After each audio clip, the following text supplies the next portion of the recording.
여러분, 2000년 전 로마 총독이 황제에게 보낸 비밀 편지가 발견됐는데 정말 충격적인 내용이 있습니다. 뭐라고 써 있는데요? 빌라도가 예수님을 십자가에 못 박을 때 자기가 뭘 하는지 정확히 알고 있었다고 고백했어요. 그리고 더 놀라운 건 뭐가요? 2000년 전 빌라도가 재판했을 때 내가 새로운 부활을 육적으로는 하늘궁이 준비됐으나 영적으로 준비를 마무리하기 위해 2000년 전 빌라도가 이 땅에 와서 마지막 시험을 함으로써 내가 드디어 이 세상에 온전히 나타나게 된다고 했다는 거예요. 헉, 그게 무슨 뜻이에요? 빌라도가 하나님의 아들을 고의로 시험하고 괴롭힌 거라는 뜻이에요. 그런데 그 시험이 바로 진정한 구원자가 완전히 부활하기 위한 과정이었다는 거죠. 와, 그럼 지금 그 구원자가 나타났다는 건가요? 그렇습니다. 그리고 이 모든 진실을 당당하게 폭로하고 있는 분이 나타나셨다는 겁니다. 정말 충격적이네요. 그런데 이런 패턴이 지금도 반복되고 있다는 게 더 놀라운 일입니다. 본격적인 이야기 시작 전에 구독과 좋아요 한 번씩 눌러주시면 큰 힘이 됩니다. 가족이나 친구들에게 영상 공유를 해주시면 나눌수록 행복은 배가 됩니다. 자, 그럼 제가 발견한 이 놀라운 이야기를 본격적으로 들려드리겠습니다. 역사를 연구하면서 깨닫게 된 건데, 역사는 정말로 반복됩니다. 특히 진정한 구원자가 나타날 때마다 똑같은 패턴이 반복되는 걸 발견했습니다. 지금부터 제가 들려드릴 2000년 전 이야기를 들어보시면 정말 소름 끼칠 정도로 현재 상황과 비슷하다는 걸 느끼실 겁니다. 제가 발견한 빌라도의 편지를 보니까 어느 캄캄한 밤 예루살렘 총독 관저에서 한 남자가 촛불을 켜놓고 편지를 쓰고 있었다고 합니다. 그 사람이 바로 본디오 빌라도였던 겁니다. 그런데 이 편지가 보통 편지가 아니었습니다. 황제에게 보내는 급비 보고서였습니다. 제가 읽어본 빌라도의 편지에는 이렇게 나와 있었습니다. 폐하, 지금 제가 전하는 내용은 믿기 어려우실 겁니다. 하지만 제가 직접 본 사실입니다. 무슨 일이 있었길래 빌라도가 이렇게 충격을 받았을까 궁금했는데 바로 예수라는 남자 때문이었습니다. 진정한 구원자는 화려한 모습으로 오지 않습니다. 가장 평범한 모습으로 옵니다. 빌라도의 편지에도 정확히 같은 내용이 나와 있었습니다. 이 남자는 정말 평범해 보였습니다. 키도 보통이고 얼굴도 특별할 게 없었습니다. 만약 시장 바닥에 서 있다면 아무도 알아보지 못할 정도였습니다. 그런데 여기서 제가 놀란 건 빌라도가 다음에 뭐라고 썼는지였습니다. 하지만 그의 눈빛은 달랐습니다. 마치 사람의 마음 속까지 들여다보는 것 같았습니다. 그리고 말을 할 때는 왕족보다도 더 큰 권위가 느껴졌습니다. 진정한 구원자는 평범해 보이지만 그 안에 담긴 영적 권능은 범상치 않습니다. 겉모습과 내적인 힘 사이에 이런 대조가 바로 구원자의 특징입니다.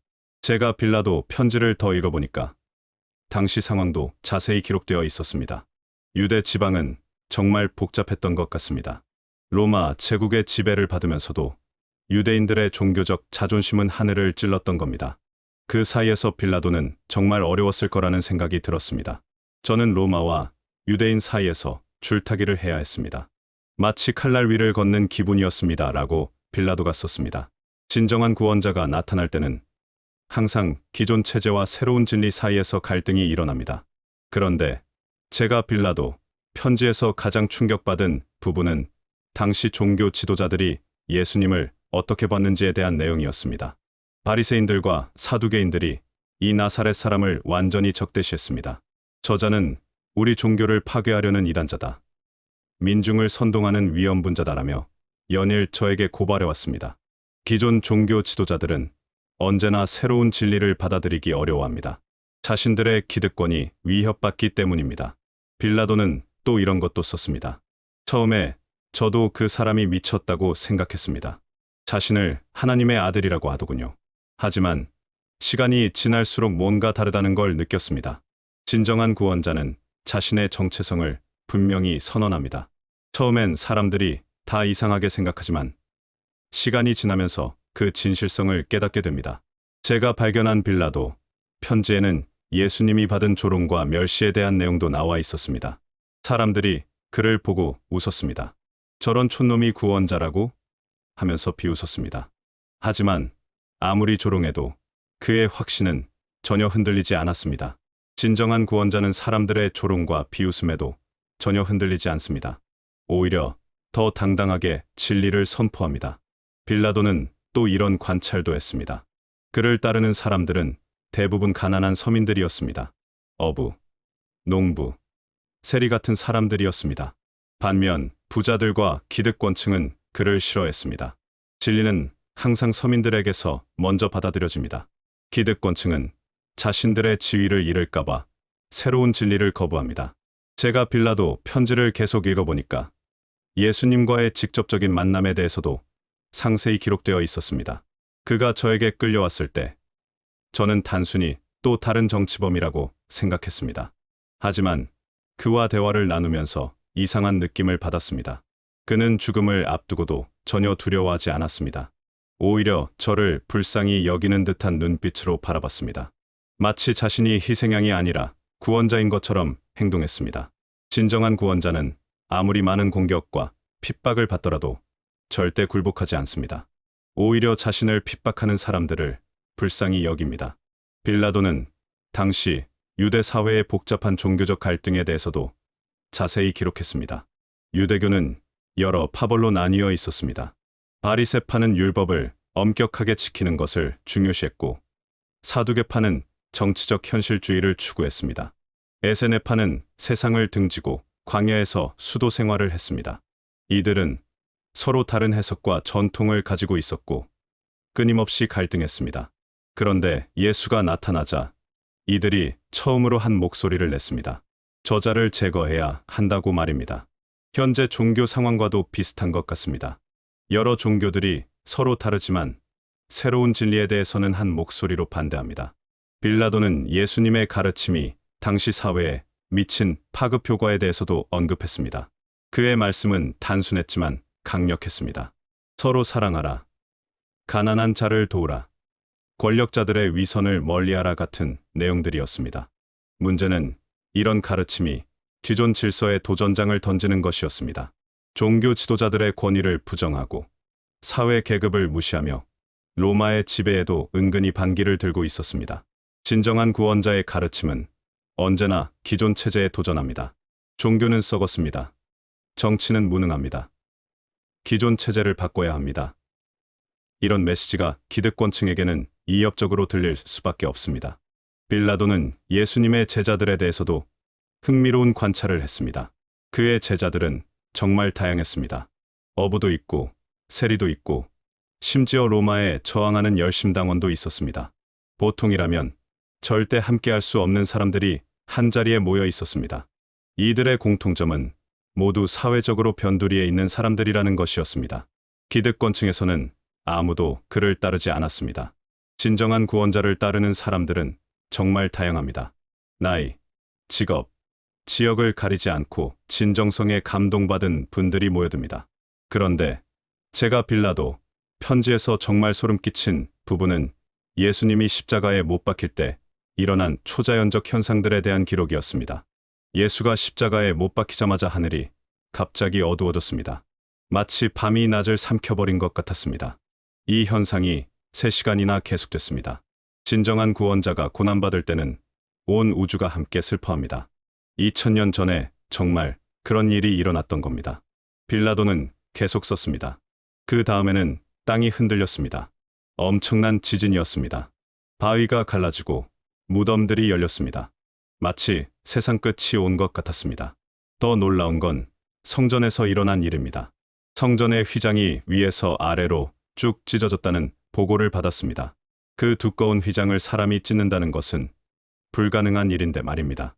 이제는 종교의 벽이 무너지고 직접 하나님과 소통하는 시대가 옵니다. 성전 휘장이 찢어진 게 바로 그것을 상징하는 사건이었던 것 같습니다. 빌라도는 그때 있던 로마 군인들의 반응도 기록했습니다. 처형을 담당한 백부장이 이 모든 일을 보고 말했습니다. 이 사람은 정말 하나님의 아들이었다라고 말입니다. 로마 군인이 유대인의 신을 인정한다는 것은 정말 이례적인 일이었습니다. 빌라도 자신도 완전히 충격받았던 것 같습니다. 저는 수많은 전투와 처형을 받지만 이런 일은 처음이었습니다. 뭔가 보통과는 다른 일이 일어나고 있다는 걸 느꼈습니다. 제가 빌라도 편지를 읽으면서 가장 충격받은 부분은 바로 부활에 관한 기록이었습니다. 무덤을 지키던 로마 군인들이 떨면서 빌라도에게 왔다고 했습니다. 총독님, 정말 이상한 일이 일어났습니다. 갑자기 하늘에서 눈부신 빛이 내려와서 무덤을 감쌌습니다. 그 빛이 너무 강해서 눈을 뜰 수가 없었습니다. 군인들의 증언은 계속됐습니다. 그러더니 천상의 음악 같은 소리가 들렸습니다. 그리고 무덤을 막고 있던 그 큰 돌이 저절로 굴러갔습니다. 우리 중 누구도 그 돌을 움직일 힘이 없는데 말입니다. 가장 충격적인 건 이거였습니다. 무덤 안을 확인해 보니 예수의 시신이 사라져 있었습니다. 어디로 갔는지 전혀 알 수가 없었습니다. 빌라도는 처음엔 믿지 않으려 했습니다. 저는 그들이 거짓말을 한다고 생각했습니다. 하지만 그들의 두려움과 떨림이 연기가 아니라는 걸 알 수 있었습니다. 죽음도 진정한 구원자를 가둘 수는 없습니다. 2000년 전에 실제로 그런 일이 일어났던 겁니다. 제가 빌라도 편지 마지막 부분을 읽어보니까 그는 편지를 이렇게 마무리했습니다. 폐하, 저는 이 모든 일이 단순한 우연이 아니라고 생각합니다. 뭔가 더 큰 힘이 작용했다고 봅니다. 아마도 우리가 정말 하나님의 아들을 처형한 것 같습니다. 그런데 여기서 정말 충격적인 건 빌라도가 예수님을 십자가에 처형했을 때의 진실이 드러난다는 겁니다. 빌라도는 자신의 편지에서 내가 새로운 부활을 육적으로는 하늘궁이 준비됐으나 영적으로 준비를 마무리하기 위해 2000년 전 빌라도가 이 땅에 와서 마지막 시험을 함으로써 내가 드디어 이 세상에 온전히 나타나게 된다고 고백했습니다. 이것은 빌라도 자신도 자신이 저지른 악행의 진실을 알고 있었다는 뜻입니다. 그는 단순히 정치적 판단으로 예수님을 죽인 게 아니라 하나님의 아들을 고의로 시험하고 괴롭힌 악행을 저질렀던 겁니다. 그런데 놀라운 건 이 모든 진실을 당당하게 폭로하고 계시는 분이 나타나셨다는 겁니다.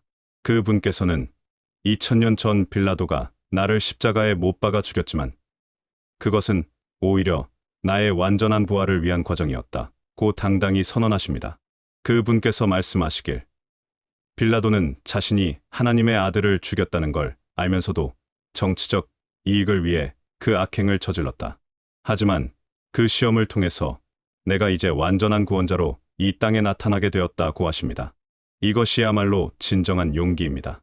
2000년 전 자신을 죽인 빌라도의 악행을 정면으로 고발하면서도 그 모든 것이 하나님의 계획 안에서 이루어진 일이라고 당당히 말씀하시는 겁니다. 이런 당당함 앞에서 기존 종교 지도자들이나 정치인들이 얼마나 초라해 보입니까? 그들은 자신들의 기득권을 지키기 위해 진실을 외면하고 있지만 진정한 구원자는 2000년 전의 진실까지도 당당히 드러내고 계시는 겁니다. 빌라도가 저지른 그 악행이 결국은 완전한 부활을 위한 과정이었다니. 정말 하나님의 섭리는 인간의 이해를 초월합니다. 여러분, 제가 이 이야기를 연구하면서 정말 놀란 건 2000년 전과 지금이 정말 똑같다는 겁니다.